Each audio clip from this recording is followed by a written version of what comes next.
Hi, this is Doug Donley from Cecil TV. Today we are visiting with singer-songwriter Dana Cooper. Dana will be performing this Saturday, the 21st, at the North Elk Coffee House. Welcome, Dana. Thank you, Douglas. Thanks for having me.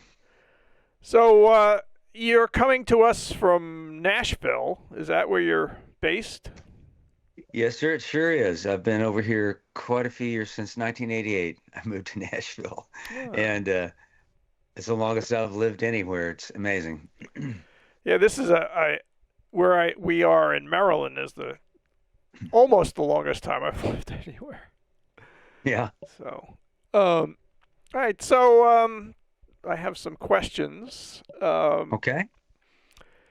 Your musical journey started incredibly early. Your bio says that your father would put you on the bar at age 2 to sing along with the jukebox. Do you remember any of those early musical moments You and know, I or stories your I do. family told about them? Sure, I do actually have. I have a lot of memories from that time, from the time I was a year old. Uh, you know, all the way up, really. My dad worked in a steel mill in Kansas City, and before that, he'd been a tenant farmer, and he'd been in the 10th Mountain Infantry, uh, and was a telegrapher for the railroad for a short time. But we moved to Kansas City, I guess, from the country. I was about 4, and but yeah, my dad would take me along and play the jukebox, and I'd sing along with Hank Williams and Ernest Tubb, all his favorites, and he actually took me to see Ernest Tubb when I was, I guess, 4 years old, 3 years old. Yeah, 1954. Uh, I remember we went to see. It was a little bit of an ordeal to get there because we did live out in the country at that time. My dad was a tenant farmer, uh, and he bought a ticket on a freight train on the caboose. You could do that back then. And we rode into Kansas City about 50, 60 miles away. Got off the train, got on a bus, crossed the Missouri River over to a place called Memorial Hall in Kansas City, Kansas, where Ernest Tubb was playing. It was very, I remember it was a very cold, cold winter day, and we had, like cloth coats. wasn't very, wasn't very warm. But back then, my dad would carry me everywhere and in his arms if he needed to. And my folks were great people, and I was raised around music and art. My mother's a painter, quite a reader as well, and a writer. And my dad, I believe, was a frustrated musician and had a really lovely singing voice. And he always had music going in the house. And of course, back in those days, it was mostly country music. Well, country music, big band music, and pop music. And he loved singers, um, and he loved songs. He kind of passed that on to me. So, I guess I what artists or records from way back sort of had an impact on you and influenced Well, you? yeah, well, certainly Ernest Tubb, and of course, all the records my dad had in the house. This is before I started buying my own records. Uh, so I remember that Ray Charles album where he did country songs. Uh, Really kind of blew my mind. Still, just one of the best singers ever Mm-hmm. to have walked the earth. But he listened to Donna Washington, and he listened to Patti Page and Dean Martin, and he didn't like Sinatra, although I did.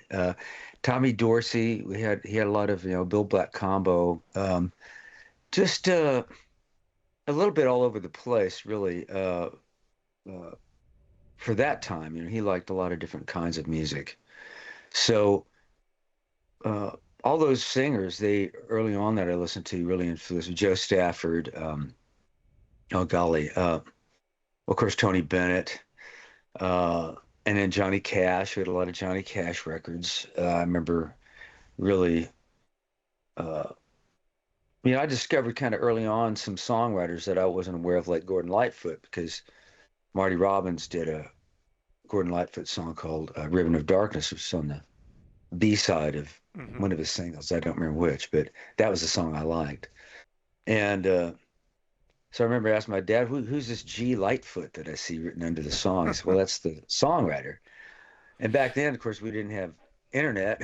I Right. had to kind of dig around, and finally a light went off in my head. Oh, okay, Gordon Lightfoot.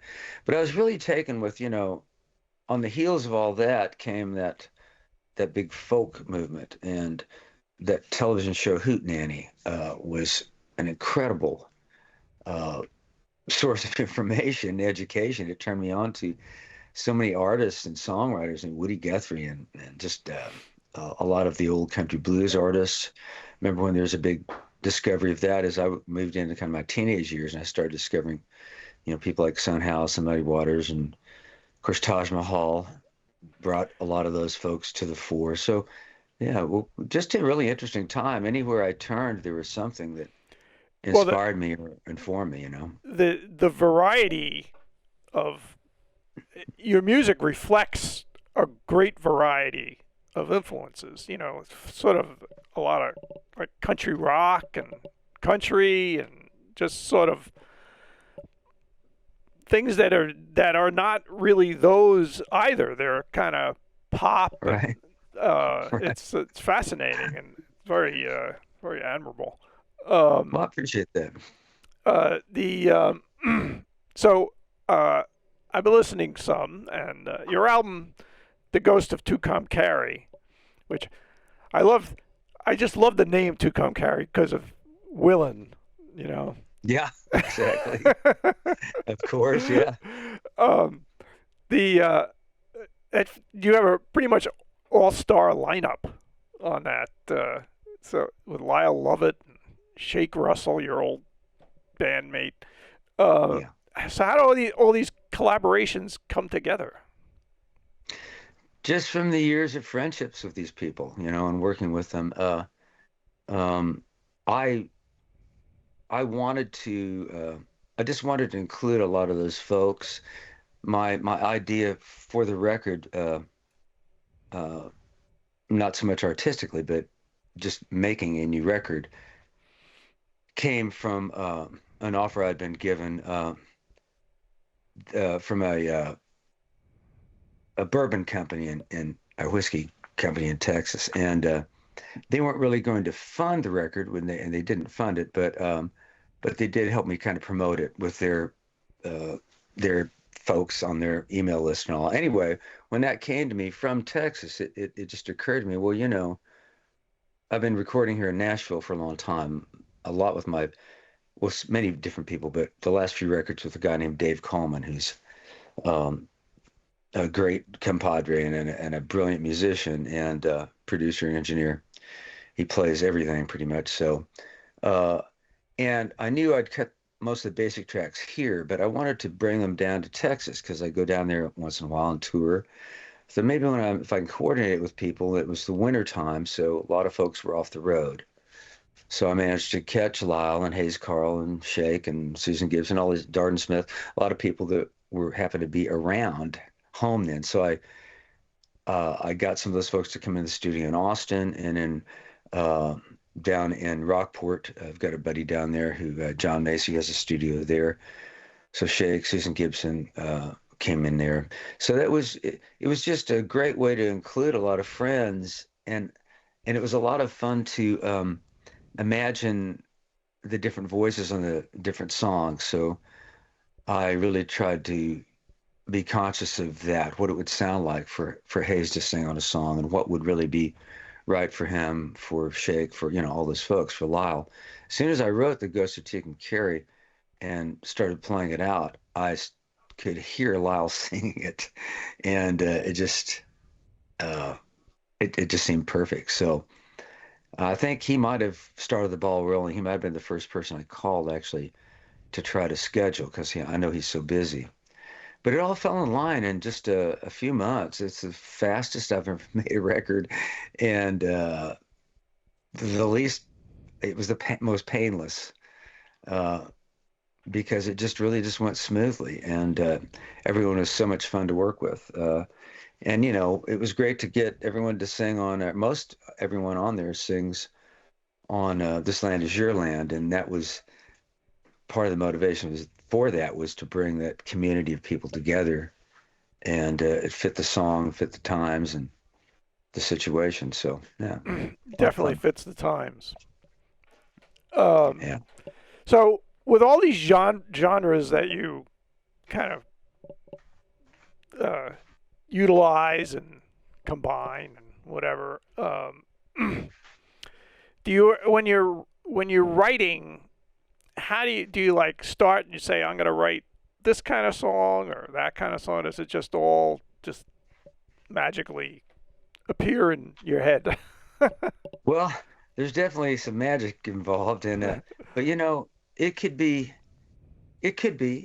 sometimes, I've written songs where I thought, there's a certain rhythm, for instance, that I wanted to write a song in, and I would just kind of start with that as a building block, a foundation for an idea. But gosh, mostly, most of my ideas anymore, they come from the guitar, from just sitting around playing the guitar, and I'll put it in different tunings. I have different guitars in different tunings, a baritone guitar, a bass guitar, mandolin, a guitar banjo, a sitar, not a guitar sitar, different instruments that I can just sit around and play on. And uh, pretty much anytime I do that, some seed kind of pops up, and it may or may not, come to fruition, but it'll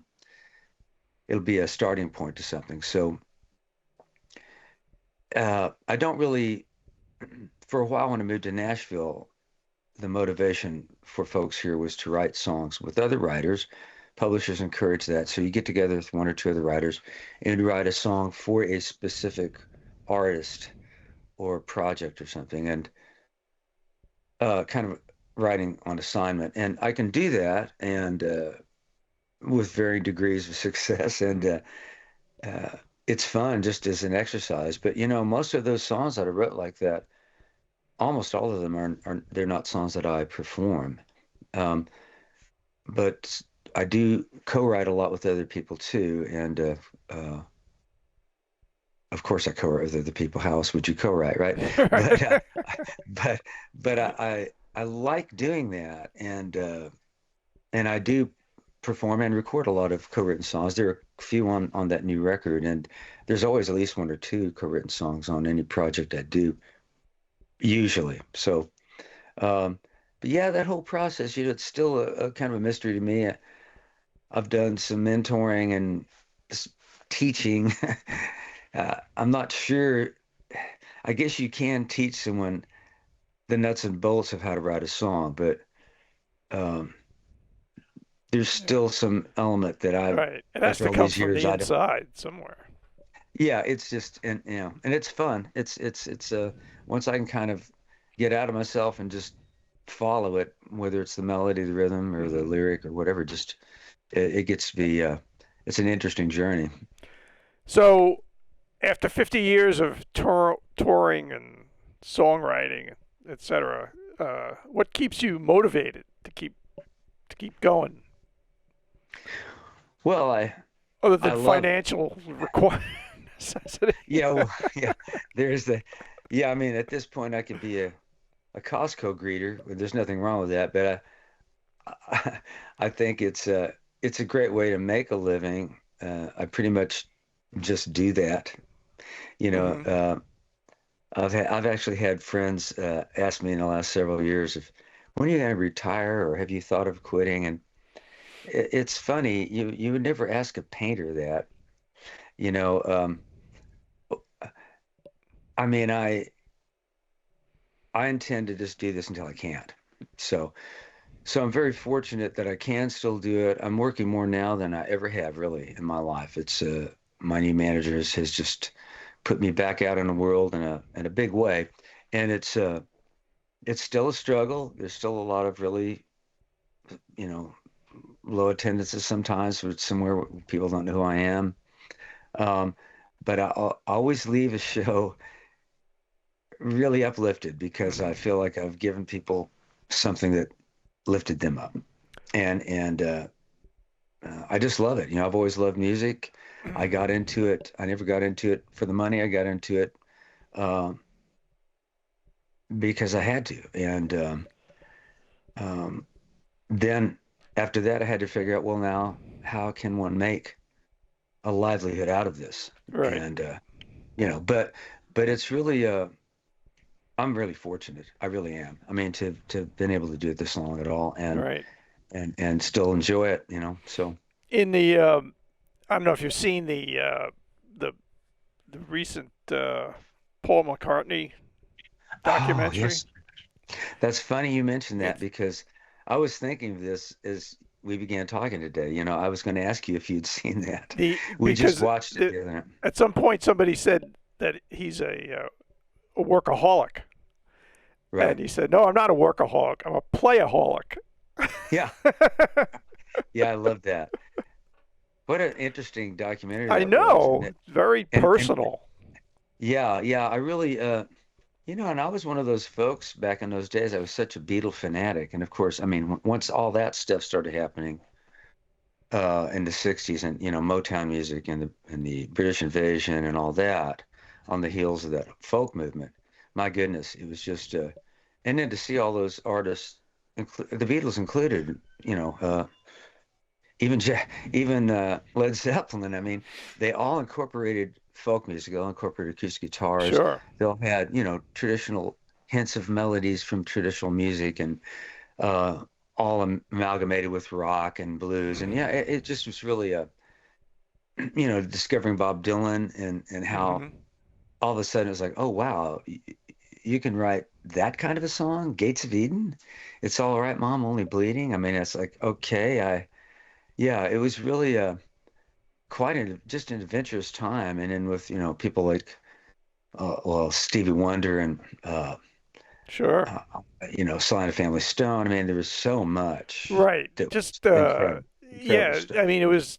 It, I don't know whether it's music just has become industrialized, in such a detrimental way. I mean, all the independents, all the people like yourself are still there, still making music, but the mainstream, whereas used to in the 60s you turn on the AM radio, at least I grew up in New York, and you turn on the AM radio, the top 40 radio, and there was everything from Frank Sinatra to Motown to the Beatles to Yeah, instrumentals, Ferranti and Teicher and things like that.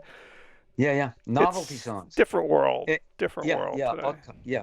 I know. What was your top 40, right? It was Yeah, all based on what the most popular records were, kind of in all genres, just shoved in together. And yeah, and then with FM radio becoming popular, and I grew up in Kansas City, Independence, Missouri.